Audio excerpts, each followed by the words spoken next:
Hi, Assalamualaikum warahmatullahi wabarakatuh. I'm Nur Natasha binti Ridha Maulud as the first presenter. Hi, Assalamualaikum warahmatullahi wabarakatuh.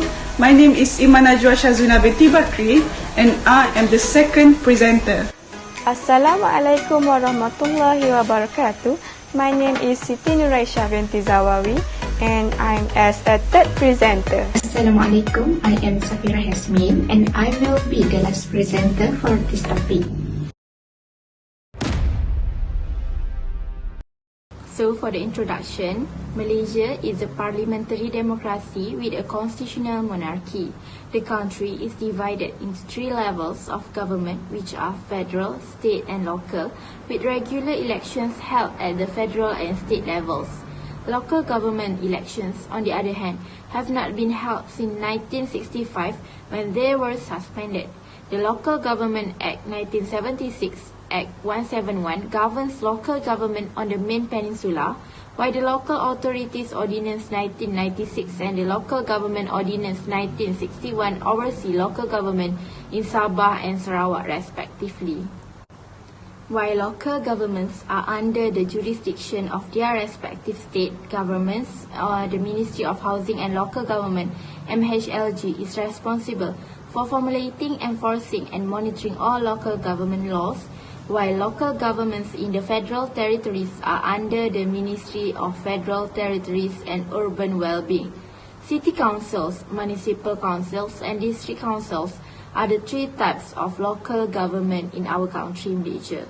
Tax, non-tax revenue and federal and state government subsidies are all sources of support for local governments. Each of the three types of local government has a unique set of responsibilities that reflect its size and capabilities.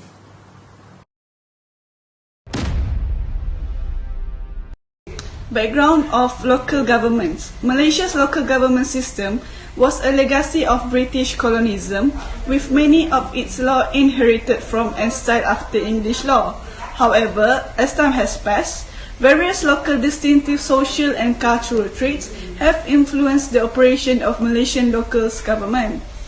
Malaysia's development of local government differ per state. The primary goal of establishing local government in states under direct British authority, such as Penang and Malacca, was for urban planning. In the federated and unfederated Malay states, the major aim was for health and sanitation. Malaysia inherited British legacy in terms of local government aims and administrative style. Penang and Malacca nations were the first two states to establish local government.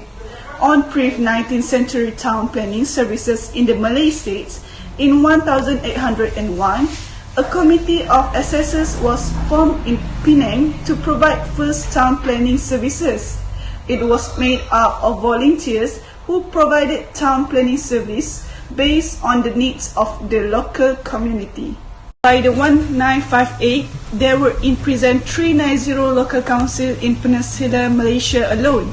Due to this, to a great extent, unregulated development, there were different sorts of local committees, which are the City Council, Municipal Council, Municipal Board, Town Council, Town Board, Rural District Board, Administration Sheets, and Local Council.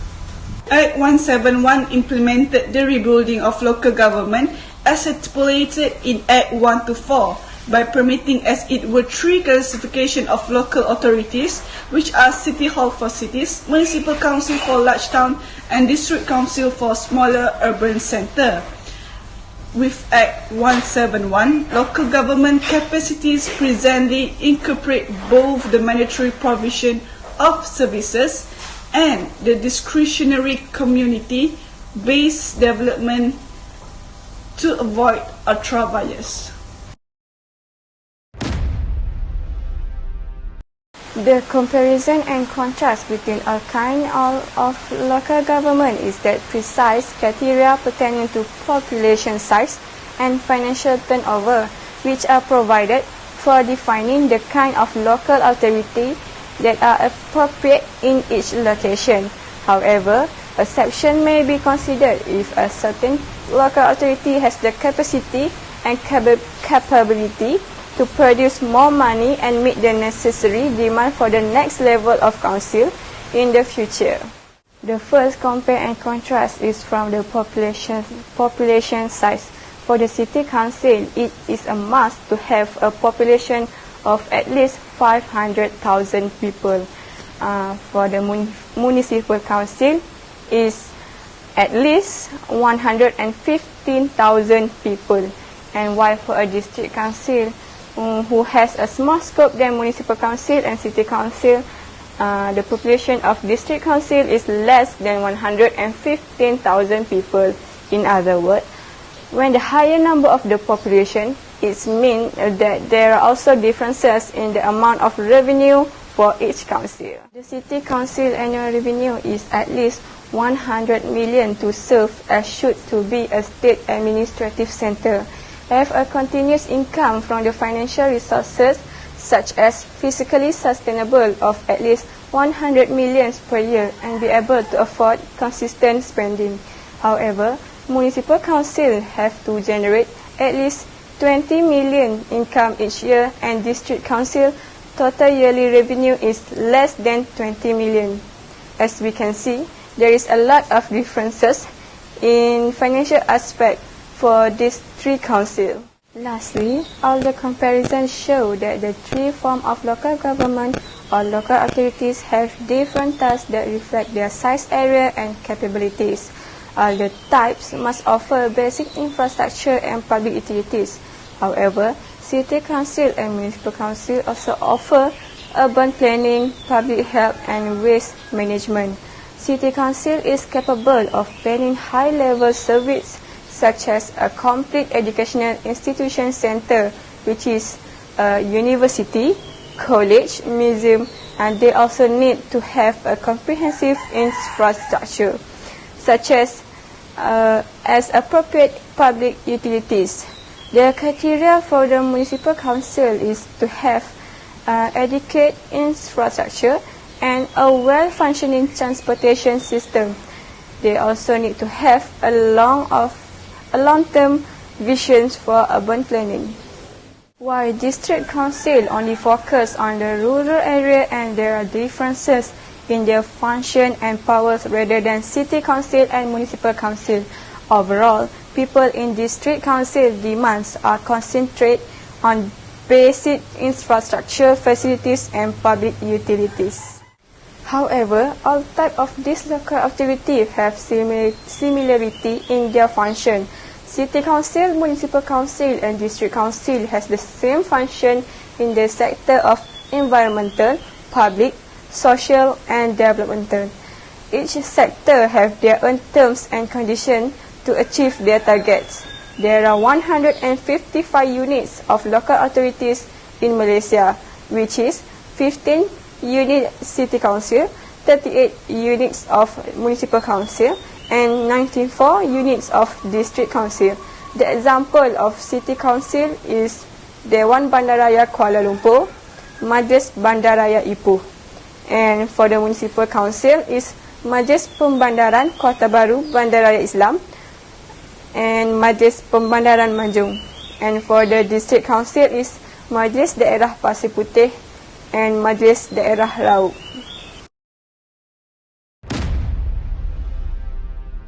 We already know that our country administration consists of three stages, which are central government, state government, and local government. But did you know that the centralization of local government are really important? The first importance of decentralization is it is able to be an efficient method for administering certain services. Decentralization can be seen as an efficient method for administering certain services since their administrative area is smaller than state and they can focus on each issue that arises in their area.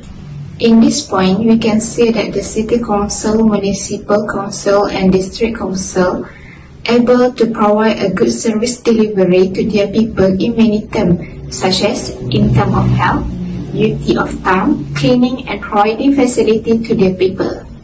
The second importance of decentralization is it can act as defensive mechanism against a too powerful central government. Similar to the concept of separation of power, decentralization also aims to transfer and delegate the control of power to several administrative bodies such as local government in order to evade misuse of power. By having some power that are given to local authority, this body can limit the power of the central government. This can be seen when the local authority will implement their own law and regulation regarding to the power given to them, but it will not exceed the jurisdiction and all the decision making based on the Local Government Act 1976 that act as a guidance for them. The importance of establishment of local government can be seen when the power of central government has been minimized, including in development function in each area.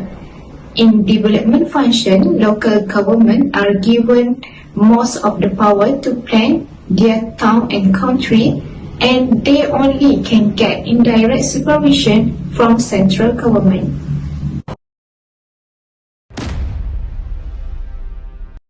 As a conclusion, for many years, local governments have played a critical role in providing service to people in local communities in various states. Local government is intended to give people a choice and to act as a voice for their needs and goals. Local government serve as the government at the grassroots level, tasked with addressing day-to-day public necessities like roads, water supply and sanitation. Because the local government works closely with the communities in providing service, it serves as a conduit between the communities and the government. This approach also aims to delegate or diversify power from the state and federal governments in order to have a more effective and efficient government administration.